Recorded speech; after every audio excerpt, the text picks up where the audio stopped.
Hey, welcome to the All Things Endurance podcast presented by UESCA. I'm your host, Rick Prince, and today we have Dr. Justin Ross with us. And I'm super excited about this one. Dr. Ross and I have worked together in the past on some projects. We're collaborating on one that's about to launch a specialization course with respect to sports psychology. So, Dr. Ross is a licensed clinical psychologist. He specializes in health, wellness, and specifically, and sort of what we'll be talking about here, performance psychology. So thank you so much for coming on. Welcome to the podcast. Yeah, Rick, man, it's always good to connect with you and appreciate the invite and super excited to talk about this stuff here today. Yeah, definitely. Likewise. So before we get started, maybe I gave a little bit of your background, but if you could maybe elaborate a little bit more on your education, what you do, even maybe a little bit on your sport background as well. Yeah, I'd be happy to. So, I am a licensed clinical psychologist and I specialize in human performance and particularly human performance in the world of athletics. So, I've spent the past, gosh, better part than 14, 15 years working with athletes of all ability levels across all disciplines to really optimize their mental game and perform at their peak. I'm vetted as a provider for both the NBA and the NFL, and I've spent some time working with those teams and those players and those coaches. But really, my passion is working in endurance sports. I love working with endurance athletes and endurance teams and coaches. Mainly because I that's where I spend my time as an athlete myself. So I've kind of bounced around as an athlete between triathlon and marathon running, and now I'm just kind of spending a lot of time back on the bike. Some highlights of my endurance career. I ran the Boston Marathon a bunch of times and have a sub 3 marathon under my belt.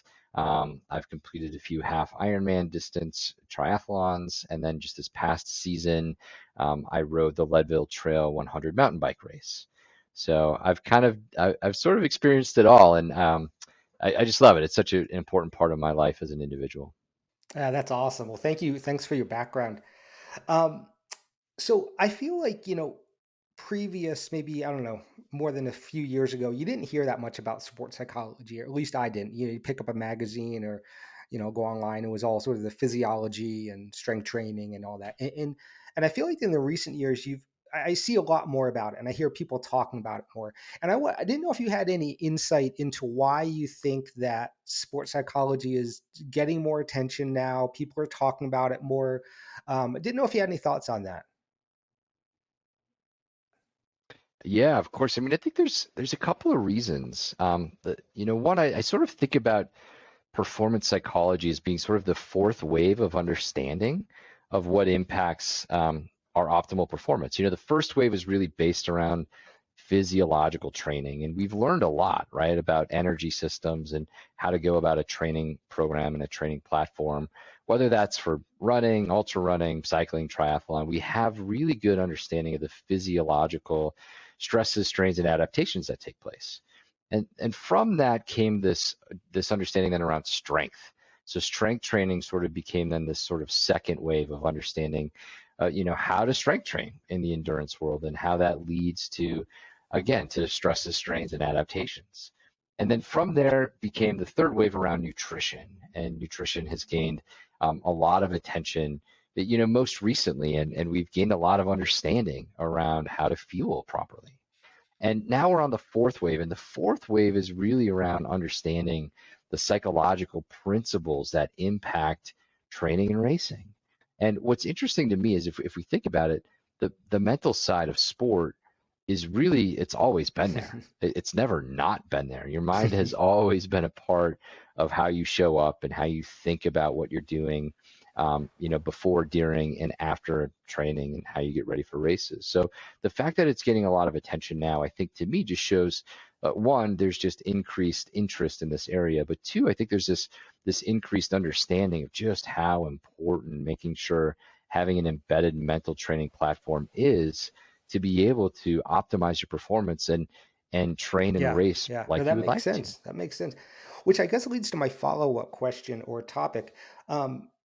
is mental training for everyone? Because I know a lot of people think, with these things outside of maybe those core elements you spoke of, the physiology, strength training, nutrition, well, maybe some professional might need it, almost view it more as a marginal gain. But me, the age grouper, I don't really need it. Or, it's only for people that are, just have a ton of money, or whatever maybe preconceived notions are. So again, maybe if you could discuss that, is sports psychology something, whether it be, maybe hiring someone like yourself or just, researching it on their own, is this something that would you feel all athletes could benefit from, not just the elites or those that are, you know, billionaires or whoever?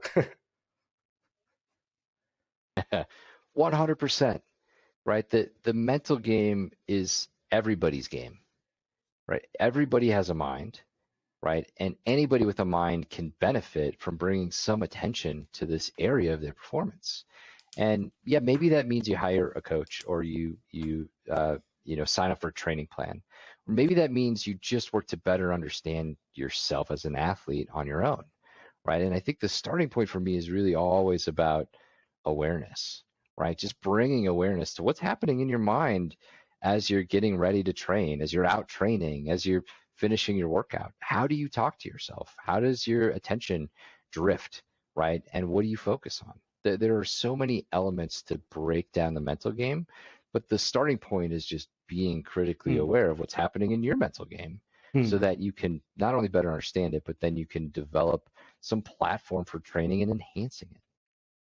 Yeah, and I think that's maybe where I feel like there's a lot of those sort of preconceived notions about what maybe sports psychology is, which again sort of leads me into my next question. You know, when we developed the USCA certifications, a lot of it almost felt like myth busting.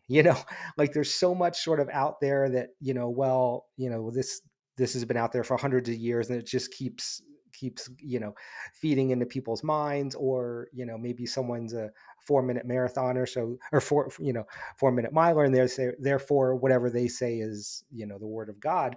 So there's a lot of myths out there, and I wondered if the same holds true with sports psychology. If there's any sort of misconceptions or even myths out there that sort of just won't go away, that you encounter on a daily basis within your practice. Absolutely. And I think the first one really kind of piggybacks off of what we were just talking about, which is that the first myth I hear a lot of is it's only for elites or professionals or Olympians or those performing on the highest world stage possible. And the bust on that myth is that's it's really not true, right? Anybody with a mind can benefit, and your mental game works very much the same as everybody other's mental game. Now, there just may be people who are quite a bit faster than you. That's the only difference. The second myth that I will often hear is that that doing this kind of work, working with a performance psychologist, means that something's wrong with me, right? That I have a problem, right? Or I'm lacking in some way, shape, or form. And we know that that's just not true either. We know that most of this, the majority of the time, when you work with somebody like myself or you take on a training plan, this is proactive skill building, right? You're learning the building blocks of how your mind works in endurance pursuits. And from learning and understanding those building blocks, then you're able to enhance it. So this becomes a performance enhancer. Now, that said, that then goes to the third and final myth, which is, well, doing this work is going to lead me to just like run through brick walls or something. Or, right, I'm going to go, smash all my records and run fast, run farther, just crush it. And yes, we know that doing this work is going to help you optimize your performance, but it's not going to just automatically get you to have these breakthroughs, right? It helps you get the most out of your training. And what we know the relationship there is getting the most out of your training is going to help you get the most out of your racing. And what you do in your training, especially in your mental game, as you approach things like discomfort or pain, is going to be exactly how you show up in an environment where Hmm. you're trying to push your own limits. Hmm. So it doesn't allow you to just break through walls, but it gives you the opportunity to get the most out of yourself, which is, I think, ultimately what Yeah, we're yeah. all Well, that's an chasing interesting anyway. point you make about the sort of almost a stigma. Like, I'm sure most people wouldn't hesitate to say, "Oh, yes, I have a coach, for or a nutritionist or whatever to help me with my training." But yet, I'm sure there are some people out there that would be hesitant to say, "Oh, I see a sports psychologist," even though it's in the sports realm. just, and obviously it's fine to see a psychologist as well, but it's interesting how people kind of, that stigma sort of just stays there. It's interesting. Right. Yeah, because a coach, the foundational idea of a coach is somebody who helps you do something better, right? A psychologist traditionally is somebody who helps you with problems, right? And so what you see, a lot of the language that you see now is mental performance coach, right? Because it tries to shift that stigma, right? I'm trained as a performance psychologist, but really what I end up doing is performance psychology coaching, right? My job is to help you understand your mind better so that you can perform the way you want to. Makes sense. And like, I think when people, I think you put it a great way, sort of these different tiers, if you will, of, the first physiology, then strength and nutrition, and then psychology. I think if people look at those almost as coming together as a whole, then they can, help sort of validate each of those areas and how they kind of work together. And I think that's unfortunately solely, you know, I shouldn't say it. I think it's unfortunate that a lot of people don't view it that way, is maybe the best way to put it, because because they're missing out clearly. Yeah. Well, I mean, if you think about this, I love that framework, Rick, because you're talking about the interplay of all of it, right? So think about it this way, right? Like if you're going out, let's say you have a long run planned, right? Whatever that means for you. But you go out and you say, the hell with nutrition on this. I'm not going to take any food. I'm not going to take any hydration, and I'm not even going to eat before, right? You're going to bonk. That's going to have a negative impact. Anybody Sure. listening to this would never do that. Plan for your nutrition. You figure out what works for you, and what works for you may not work for your friend or your community member or your teammate. That's okay. The mental Yeah. game is the same thing, right? As you're getting ready for your long run, what do you need to plan for in terms of the mental strategies for that training, right? Yep. And often what happens is, we leave the mental game behind, but we would never leave our water bottle behind. And we need to Right. rethink that. And Yeah. it's as simple as being prepared and knowing what, when, and where you're going to deploy some of these skills. So, a lot of athletes, myself included, sort of suffer from pre-race anxiety. I'm sure some athletes suffer from maybe just pre-workout anxiety, like, oh, this is going to be really hard, so on and so forth. But I remember just distinctly showing up to bike races. I'd done the training, I'd eaten well, so on. And I get there and I see, there's, the US national team shows up or something. And I'm like, oh God, and all of a sudden I just get flooded with anxiety. So for people like myself, or what are some strategies that athletes can use that suffer from, maybe suffering isn't even the right word, but have pre-race anxiety or pre-workout anxiety? Yeah. So as we're recording this, we're about 6 days away from the Boston Marathon this year. And I am spending a lot of time working with athletes about pre-Boston Marathon anxiety, right? And what the first thing we have to understand is we have to normalize that experience. So anxiety is the most common human experience we have just in general as it relates to sort of mental health, air quotes, right? And as athletes, we feel a lot of anxiety as we prepare for something that's challenging or difficult. So, one, we have to normalize this. You are not alone. It's very, very common. Now, within that, this is where the understanding is really important. We can understand where anxiety comes from. And there are three building blocks for anxiety. So the first is something that you care about, some value that you have has to feel as though it's being threatened or it's on the line, right? So one of the beauties of anxiety in a strange way is if you didn't care about it, you wouldn't be anxious about it. Hmm. So it shows you that, oh, this thing is important to me. Now, the depth of that as an athlete is very different, right? And sometimes we could get in the weeds on this. Sometimes what feels threatened is not the race outcome, it's, oh, my identity. If there's a pathway, if I don't perform well, then I don't know who I am, right? Hmm. That could become a slippery slope. But something you care about is on the line. That's part one. Part two, there's some unpredictability involved. I don't know how this is going to go. I wasn't expecting these guys to show up. What's up with this? Like, look at who just showed up. Like, oh boy, I don't know how this is going to play out, right? So unpredictability of what's going to happen, part two. And then the third part is not having control, right? And the truth is, like, when you're really getting after it and you're competing, there's a lot of things that are outside of your control. I don't know how those guys are going to show up. Sure. What's their strategy? What are my tactics now in this bike race? Right? Or a lot of people right now, 6 days before Boston, what are they doing? They're checking the weather forecast 20 times a day, right? That's what we Sure. do because it's something we don't have control over. Yeah. But we want to know like, oh, that thing's going to influence my outcome. So I need to be paying a lot of attention to it. So when Yeah. that constellation, especially when all three gel, there's a lot of anxiety that can happen for us, both in Yeah. sport and in life. For those athletes, especially the ones that you're dealing with right now, checking the weather 20 times a day, seeing what's going on there in Boston, what would be maybe a couple of your tips or, advice for these individuals? And not just honestly in that realm, but just, maybe pre-race anxiety as well to kind of keep everything down a couple notches to, keep everything on an even keel. Yeah, there's a couple sort of classic ideas here. The first is understanding that you have to be able to regulate that experience, not get rid of it, right? So anxiety is it's not something you can get rid of. You have to regulate it in body first. And there's a lot of talk about mindfulness, about meditation, about breath work. And this is the reason why. We know that breathing, deep breathing, is sort of the pivot point for reducing that physiological arousal that happens with anxiety or stress. So the first thing, one of the first strategies we can all train on the mental game is the ability to regulate our physiological experience. Deep breathing, even a simple breathing for 1 minute slowly, deeply is going to help, right? So finding a practice around that that works for you is part one. Part two, there's some strategies around reframing, right? So reframing, I just did it with the anxiety.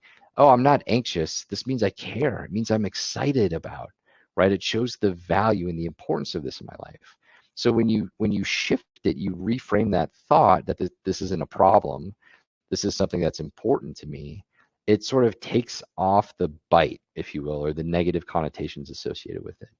And then the third thing we can do is we can really work to develop trust. So I'm a big believer that trust is the antidote to anxiety in all areas of our life. And it's really not so much an anxiety problem as much as it's a lack of trust problem, right? I don't know if I'm going to be successful. I don't know if I'm going to be able to hit my time goals. I don't know if I'm going to be okay. And the more you can develop trust that you've done it in training, you can do it in racing, that you're going to be okay, you're going to figure it out. The more you trust, the less anxious you're going to feel. And so when you put that together, reframing, building trust, working on reducing that arousal in your body, it doesn't take it away, but it allows you to manage it much more effectively. And I can see how that all those things would be helpful from the anxiety standpoint. Um, One of the things that when I first when I think about sports psychology, or maybe even before we first started having these conversations, when we started working together, I always sort of thought of mental imagery. That was one of the things that, as an athlete, maybe it's because my cross country coach was a sports psychology professor, but he did a lot of work with us on mental imagery. So, but I also feel like a lot of people maybe don't understand what it truly is. I feel like I didn't truly understand what it was until you and I started doing some work together on some of these projects. So, if you wouldn't mind kind of explaining what is mental imagery, and more specifically, I guess, how can it be used to, increase one's performance? Yeah. Yeah, it's a great question and a really important topic because I think for a long time, even the use of your words is really important there, Rick, right? It's we call it mental imagery over visualization. And a lot of times you'll hear the conversation around visualization and you hear these sort of general ideas like visualize success and you'll be successful. Like, right? That's kind of this idea. And really what we think about with mental imagery is that in and of itself can be a skill, right? And a set Mhm. of practices that you deploy and you learn.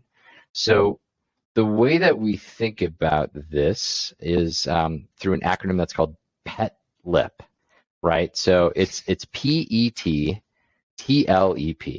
right? PETLEP. And the acronym stands for, I'm going to go through it quickly and then I'll explain it in more detail. So it stands for the physical, the environmental, the task, the timing, the learning opportunities, the emotion, and your perspective, right? So let's break that down, right? So the physical is like having this mental imagery process about the physical activity that you're engaging in. And for something like an endurance athlete, you can be very specific or you can be very broad about that. It may be best to think about, okay, there's a physical part of this course that I need to think about, and I need to think about moving my body through this technical terrain. So it could be a really great way to practice navigating through technical terrain or through certain parts of a course, which pairs into that second part, the environment, right? In as much detail as you can, you want to experience the environment in your mind, right? So you want to see it, you want to tactically sort of experience it, you want to be able to sense the world around you, the conditions of the day, the sunshine, the wind, the whatever it may be. So you start to get yourself like in this space, right? The physical environment, the physical movement, and then the task is the T, the first T, right? The task at hand. What are you trying to do here? Are you trying to move fluidly? Are you trying to move, like fast? What is it that you're trying to do? So again, you try to be very, very specific about the demands in that situation. The second T stands for timing.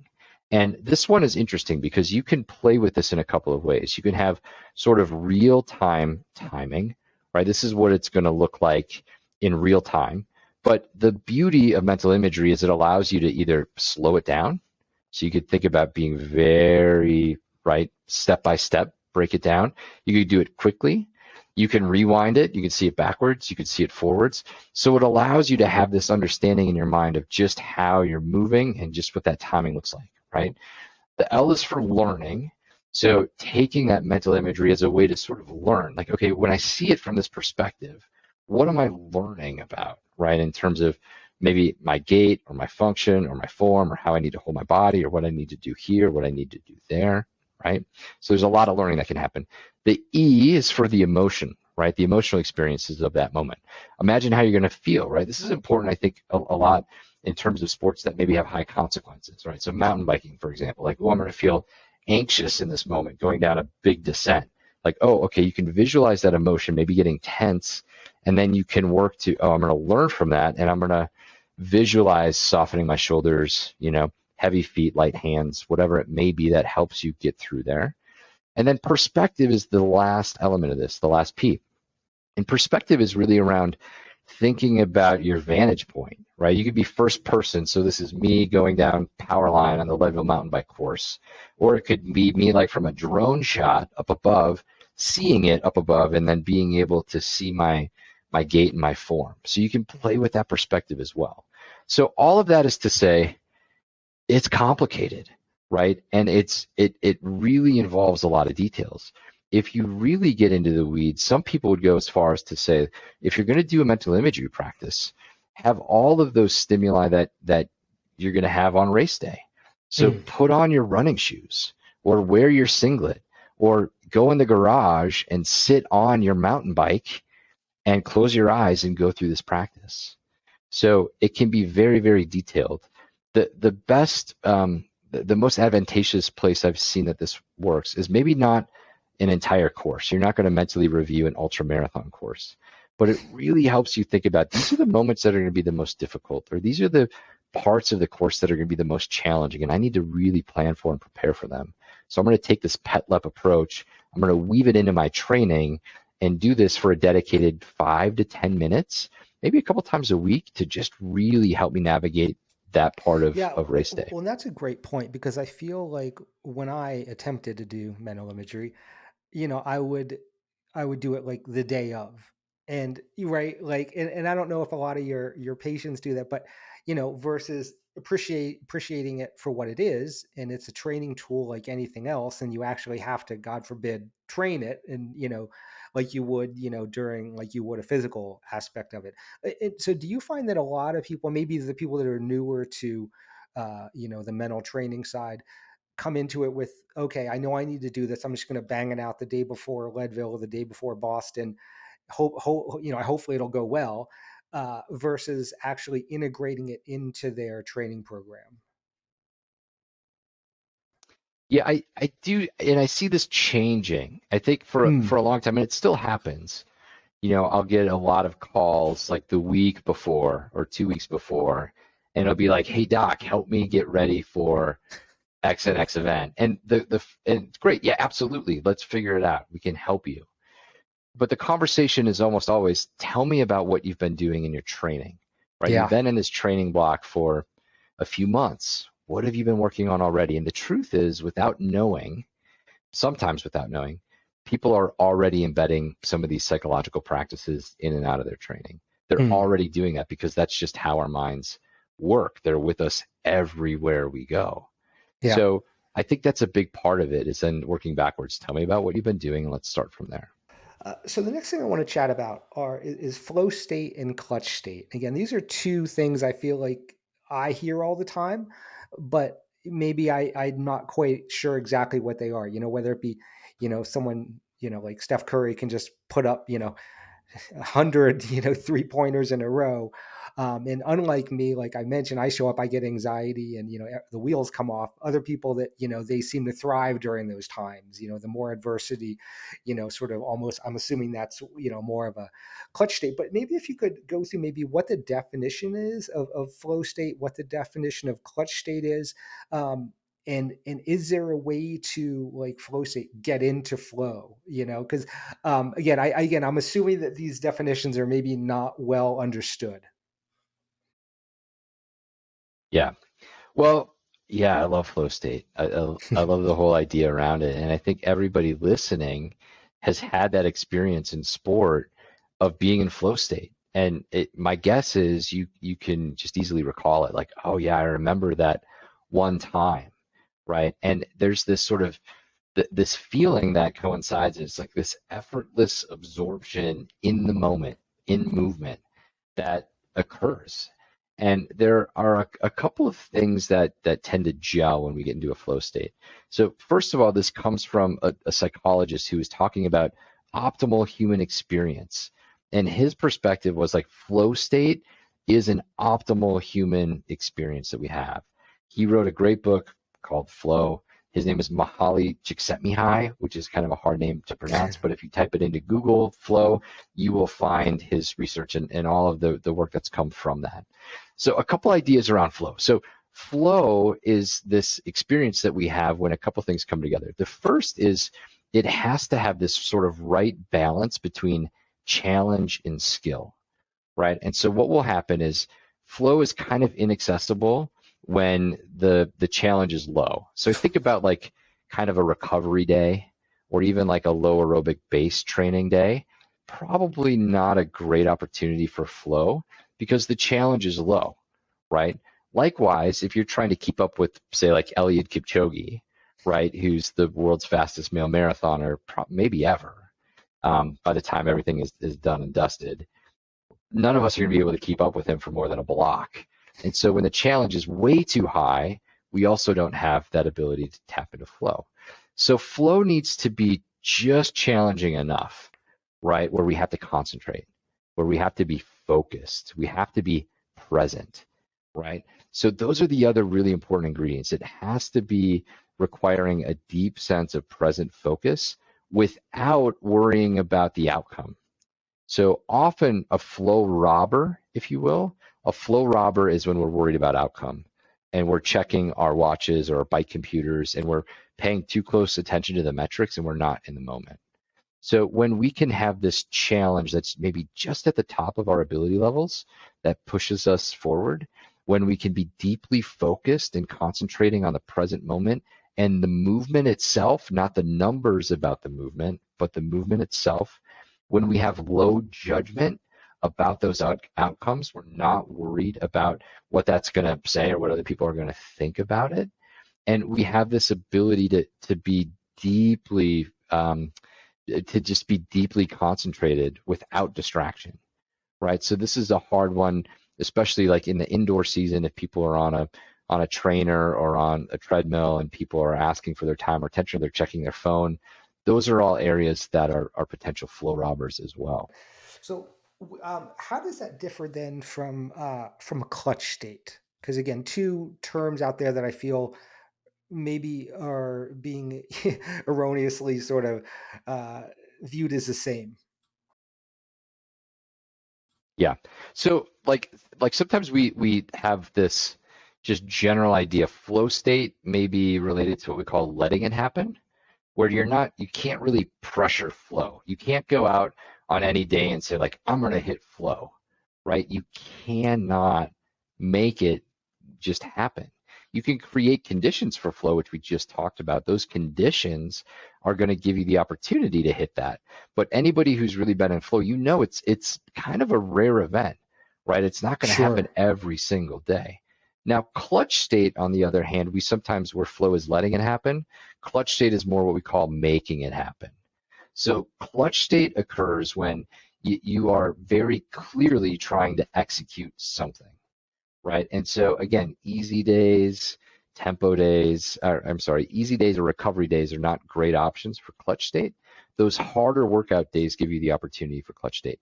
Tempo days, speed workout, challenging workouts.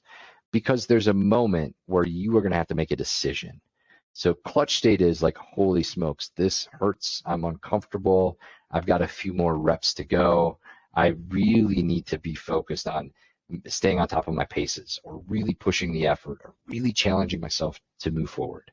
So you can have this sort of interplay between the two because in that moment, if you're really deeply focused and you're able to really push it without that judgment, you can have this clutch state sort of prompt that can help you get into this flow state type of experience. The Hmm. challenge with clutch state is it often occurs there's a performance pressure element to it, right? Like I've got a speed workout, 10 sets.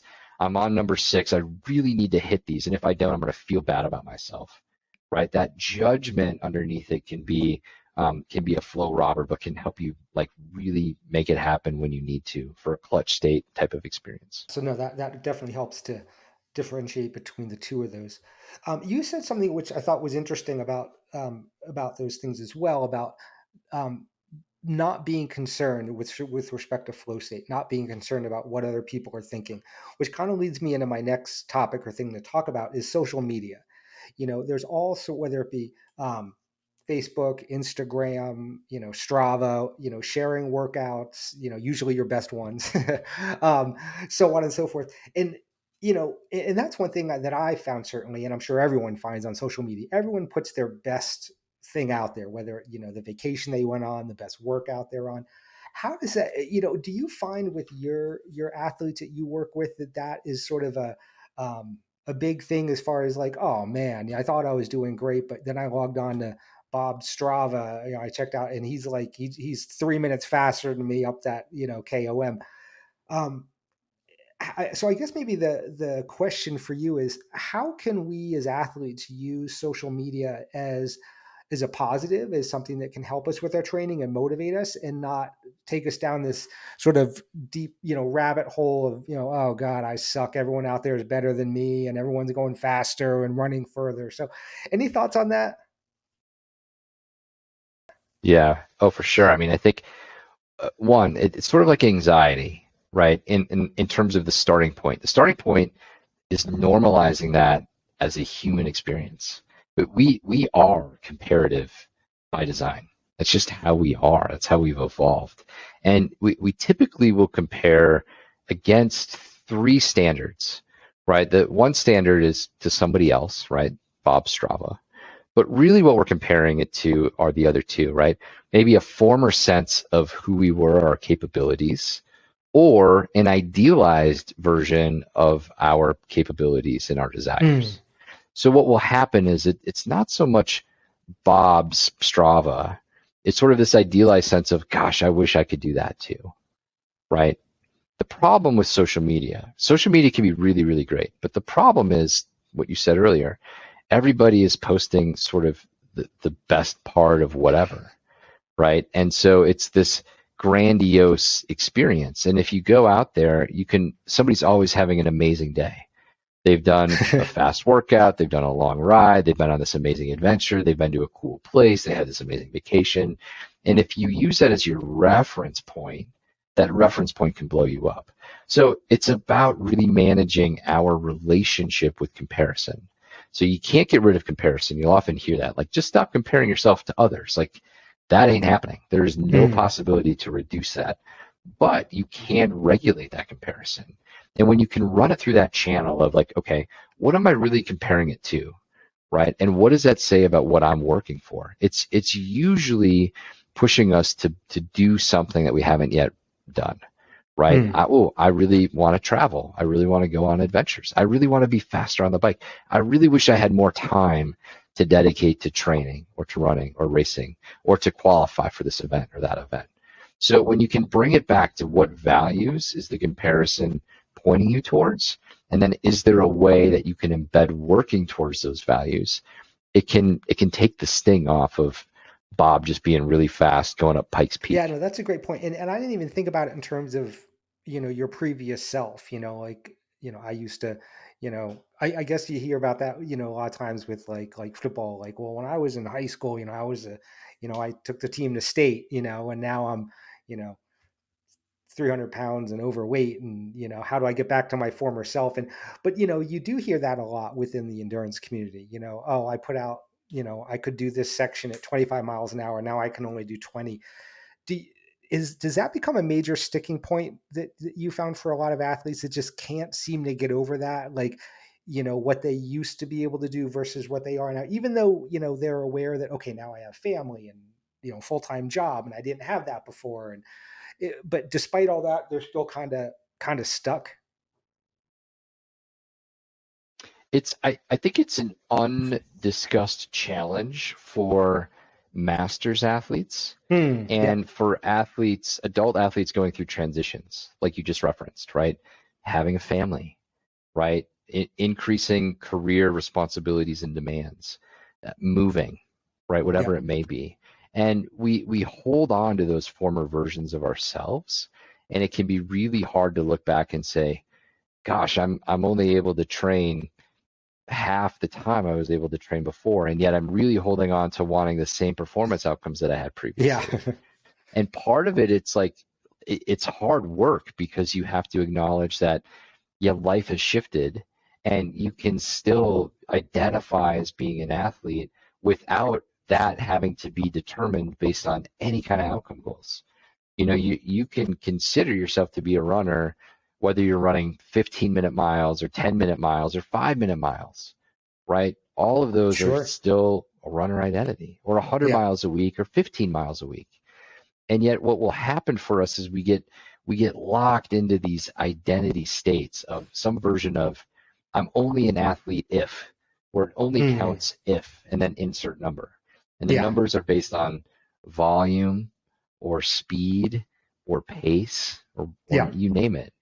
And when we fall short, we're often like, well, see, I'm not really a runner. I'm not really a Right. cyclist. I'm not really like, no, no, it's you got to do the work to repair that discrepancy. Sort of reframing one's approach to what is an athlete, or what is success, I suppose, then. Absolutely. And diversifying that, right? Especially as, I'll say, I'll include myself in this, is that, I have two kids and I'm married and, I work a lot and I try to train, regularly. But you have to diversify your identity, Yeah. right? You're not just a runner, right? You're a runner, but you're also an athlete, broader than runner, right? And you're also a dad and a partner and a homeowner and a worker and a volunteer and a community member, and you're all of these things. And Yeah. when you can diversify that identity, one run any given day doesn't have to dictate how you feel about yourself. A great point. Um, so this kind of goes back to the that talk about stigmas that some people place on seeing a psychologist, whether it be for sports performance or not. Have you found any people that just think that psychology in any of its realm, again, sports or whatnot, just a bunch of new age hooey, it's a bunch of, doesn't really matter. It's about those other things: nutrition, strength, physiology. Psychology is just some, yeah, new age hooey that's like, whatever, it's just talk, doesn't really do a lot. For people like that, let's say I'm one of those people that just think it's a bunch of BS. What would be your response, or why is it important, and why, like, how could you not convert me, maybe that's not the best word, but what would you say to those people that maybe feel that way? Yeah, that's really hard, right? And I think if you just expand out and you look at uh, humanity over the past few years, there's been a bifurcation in people who are science deniers, Mm, right? Just in general, sure. right? And I think that the hard part about psychology is, how do you measure a thought, right? Because it's not objective. The only objective part about psychology is behavior, right? You can see behavior, you can observe behavior, you can sort of materialize behavior. I either punched you in the nose or I didn't, right? Hmm. Now, the extent to which I had a thought, I'm going to punch you in the nose, or I have a feeling, oh, I feel bad about punching you in the nose, those things are all internal. And yet, I think that the truth is humanity. That really what psychology is in general, it's an understanding of our humanity. Mm, And all humans psychologically have three things, right? We have thoughts and beliefs, right? Science is real, science isn't real. Those are thoughts and beliefs. We have behavior. I either punched you in the nose or I didn't. And we have emotions. I feel remorse about punching you in the nose, or I feel excited about punching you in the nose. Those mm, are all different experiences. And every single day in our life, those are the three hallmark foundations of psychology. And we each have that. I would be hard pressed to find anybody who would deny that, right? right. You know what I mean? Sure. And so the starting point then is saying like, okay, we can agree on humanity, right? We each have these things. The second step is like, are those things changeable? And Hmm. the reference point I use there, it to me, psychology is a lot like learning a language, right? So I'll often ask people, if you're monolingual like I am, how did you learn to speak English, right? And the answer is almost always, it's like a weird question. People don't think about that. Yeah. And the answer is almost always like, gosh, well, I don't know. I was exposed to it. That's what was spoken in my household and at my school and in my community. And I guess I just learned English. And so then the second thought is, how did you learn to think like that about yourself? It's Mm, also a weird question, right? yeah. That doesn't have an easy answer, but the answer is the same. Like, oh gosh, I don't know. I guess it just kind of evolved and developed based on my life experiences, right? Mm, So from there, then it's okay, do you think you could learn another language? Of course, right? Okay, so if you want to learn Spanish, for example, the first thing you don't try to do is you don't try to unlearn English, right? Because in fact, you can't. You can't unlearn English if that's your native language. It's impossible mhm. unless you have a brain injury or something, right? But you can't just unlearn English. And so many people in the psychology space, they're trying to unlearn English. They're trying to unlearn these ways of thinking about themselves or their performance. And really the work is, and this is the performance psychology platform, it's about learning Spanish. You need to have exposure to Spanish. You need repetition, right? You need to practice the vocabulary and the dialogue and the exchange.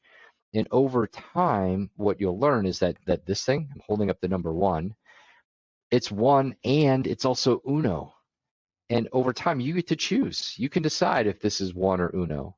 Same with how Mhm. you think about yourself or your performance or what you're working on. You learn this other language system that allows you to choose. So that's the framework that I think about in terms of psychology, again, as it relates to both sport performance, but also just life in general. I will say that I think while most people could probably learn Spanish, I'm the outlier. I think my high school Spanish teacher would agree with that one. Pretty scary. Um, So I wanted to also talk about something that you alluded to before about how people utilize sports psychology. Um, it's not uncommon, I think, for athletes to do what they call prehab, right? Like before they get injured, doing strength training, going to see a physical therapist or a strength conditioning coach, learning different exercises to hopefully reduce or eliminate the chance that they get injured. Um, like you just said, now Boston's less than a week away. People are calling you freaking out. They want to see you, almost more of an intervention type of thing versus prevention. Um, would your advice to athletes be then almost, certainly with the intervention if they need it, but also from a prevention standpoint, give them the tools, so something to add to their toolbox? Is that something that you would, I'm guessing, would advise then is kind of a good strategy maybe to for athletes to go forward with? Absolutely. I think it's the best strategy.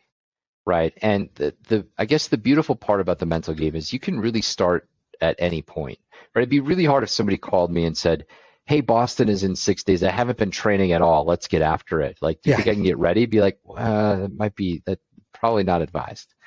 But even now, a week before a key event, there's some things you can start working on, right? And I think ideally though, it's if you're targeting an event, right? If you're starting to train for an event, the building blocks start when you start your training, right? So if you're 4 months out or 6 months out or even a year out, start working on the mental game right then and there.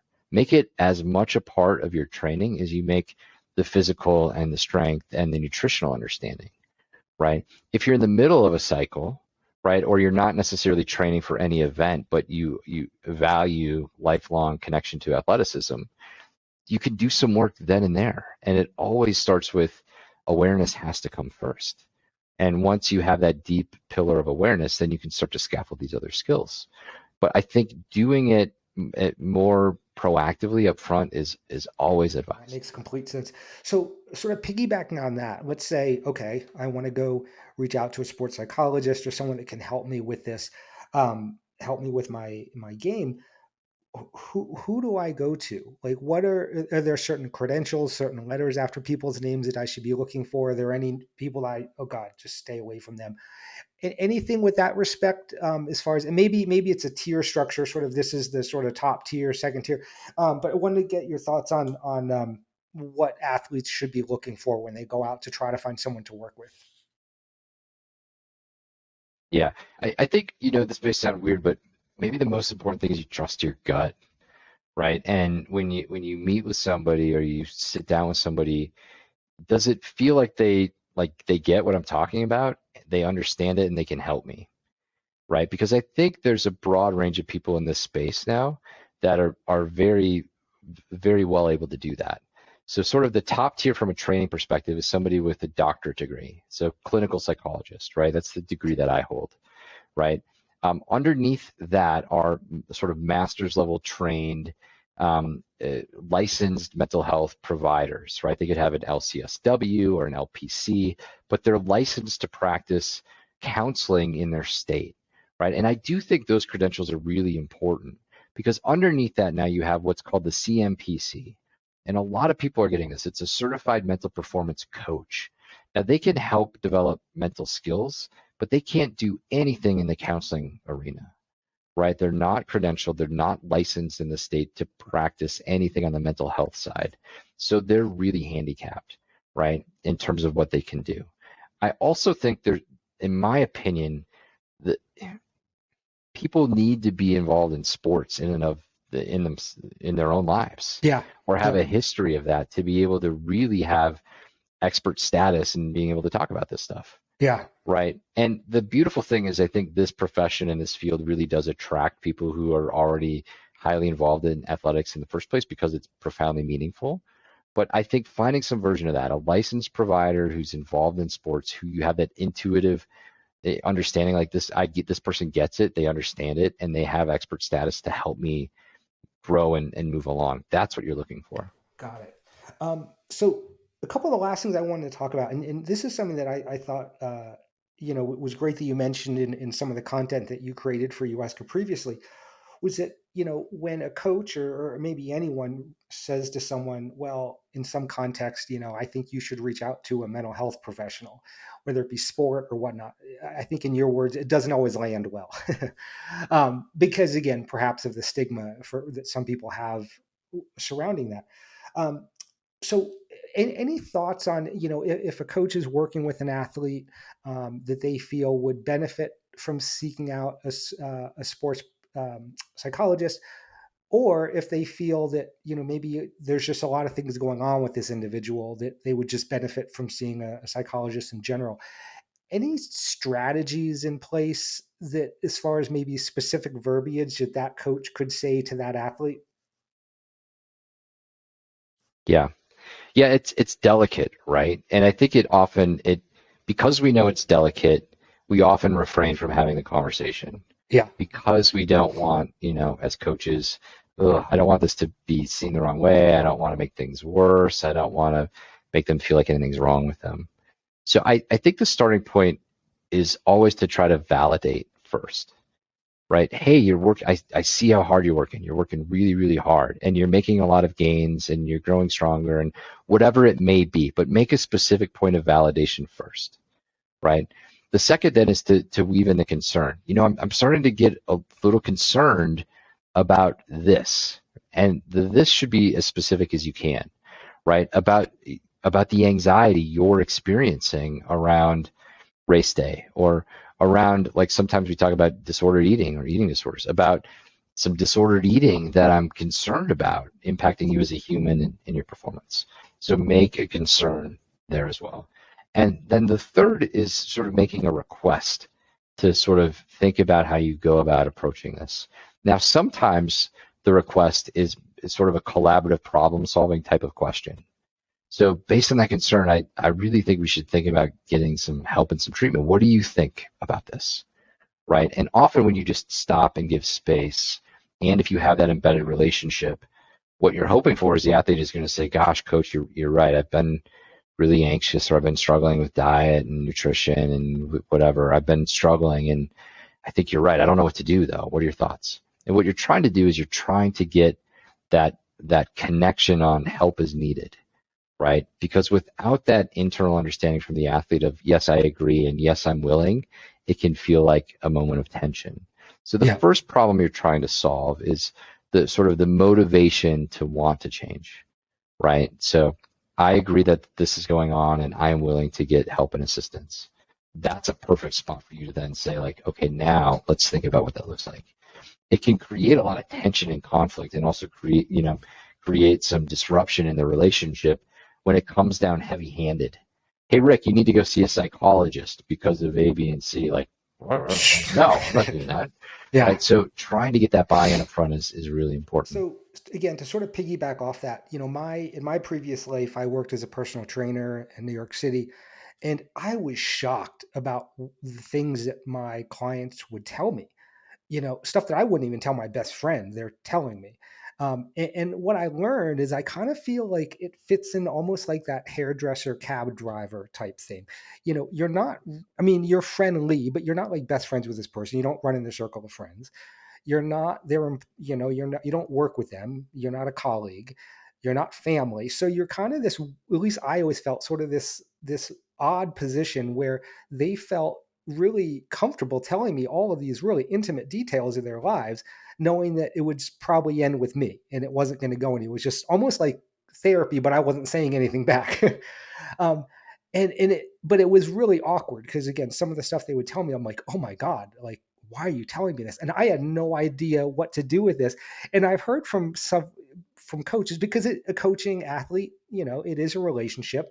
And I think that a lot of athletes, maybe perhaps in coaches, don't understand the boundaries, both in terms of what's legal, what they are legally or not legally able to do, as well as just what they should or shouldn't do. So for a coach that has an athlete that's just telling them all sorts of stuff, obviously there's. I want to know if you could speak, I guess, to scope of practice, what this athlete can or should. Obviously they're not a therapist; they can't be saying certain things, but how to deal with that situation, because it can be really awkward, I think, because you don't want to be like, well, I don't care about your life. You got to go talk to someone else, because that can, to your point, come off a bit heavy handed. So any thoughts on that sort of, I don't know, issue? Yeah. Because I think it's a humanity type of experience, right? Is like, I think in sort of the service industry, broadly speaking, human beings look to us who are providing service as an opportunity to share our lives. And Yeah. you had said something in there that I think is really interesting, right? Like treating it like therapy almost. And I always think like therapy is when there's an exchange of coaching, right? Like you're telling me something, I'm going to provide some feedback around that for you, right? Here's what I hear you saying. Have you thought about it this way, right? Are you working on Yeah. this, right? That's not therapy. But what it is, what we need to understand is it can be therapeutic for a human being to sometimes just dump information on somebody else, Sure.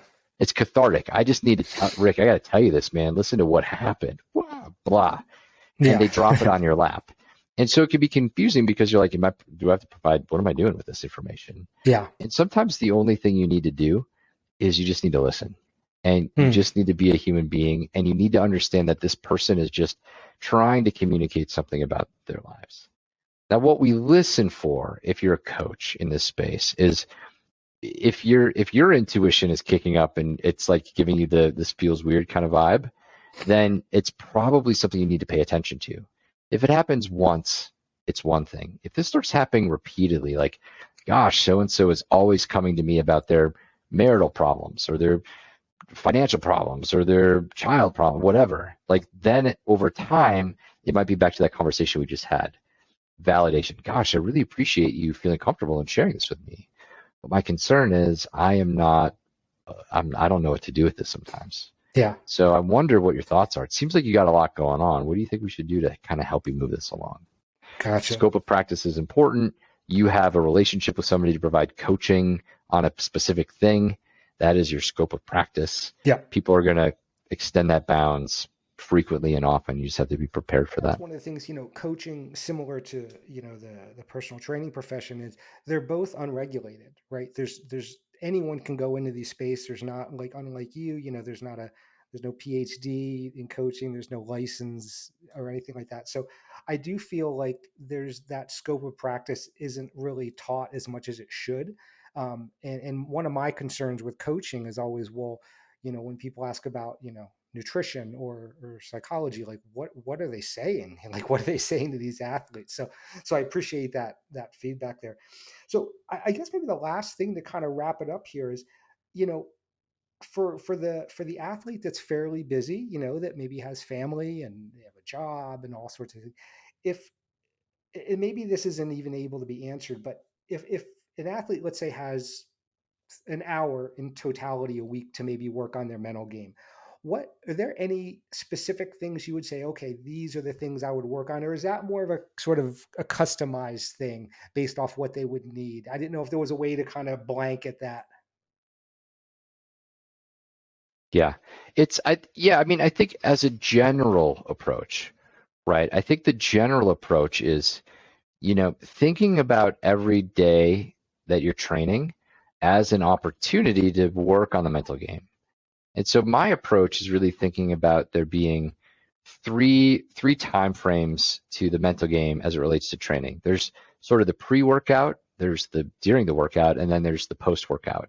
Okay. Now, you don't have to do anything outside of that time if you don't want to.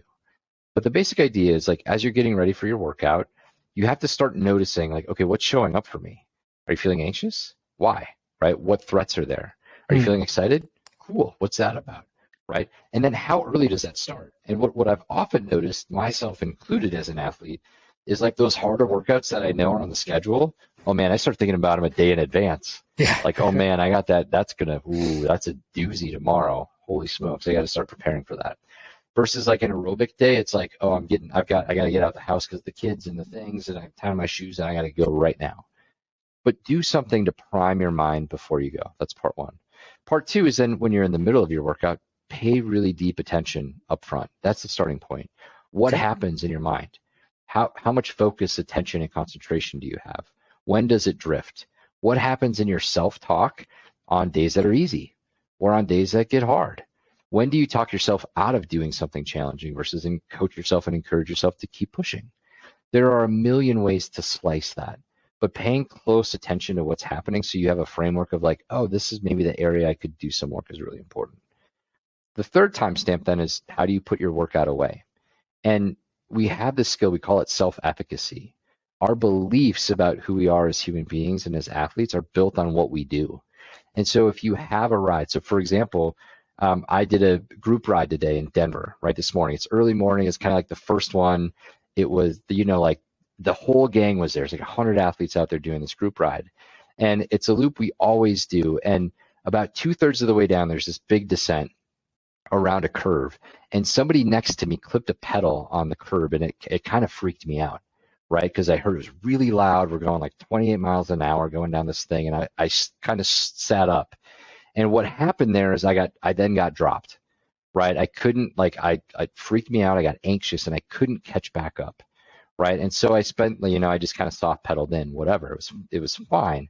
But that was a moment when I put the workout away when I got home where I could have either really got down on myself, like, oh man, compared to last season, right? I was always with the group. It never got dropped. Like, Mm. this must mean I'm a bad athlete. I'm not prepared. I'm this, that, or the other. Or I could have this mental reframe and think like, okay, there was an incident that happened. I got anxious and I got protective and I made a choice to take it easy just because I didn't know what was happening. So that doesn't mean anything about me as an athlete or as a rider. It just means like this event, this is what happens sometimes, Yeah. move along. That's a kind of a big example, but this kind of thing happens all the time. Choose how you put your workout away. Because if I left that workout in my head as I'm a no good, terrible, rotten athlete who's not going to do better the next time, guess what kind of athlete identity I'm creating for myself? Yeah. Not a healthy one. So that's the general approach that I really encourage everybody to think about as they're embarking on their athletic A lot of endeavors. people maybe view it as a separate thing, kind of like, I have to, go and sit in the sauna for 30 minutes for heat acclimate. It's something that they can do during their workouts and right after their workouts as part of it. So that's great. Um, I think that's it. I mean, those were the kind of things I wanted to hit. Again, I know we could obviously go on because there are so many great, valuable things to talk about. But I really appreciate your time on the podcast today. I'm sure the listeners will get a lot out of this. So thank you so much for being on it. Yeah, Rick, my pleasure, man. And that's why we put the course together, right? The performance psychology course is put Yeah, together yeah. so So people can that'll be learn more coming about the out mental game. shortly. And again, obviously, we'll have you on again at some point. Maybe talk about some other things. But yeah, thank you again so much for this. This has been great.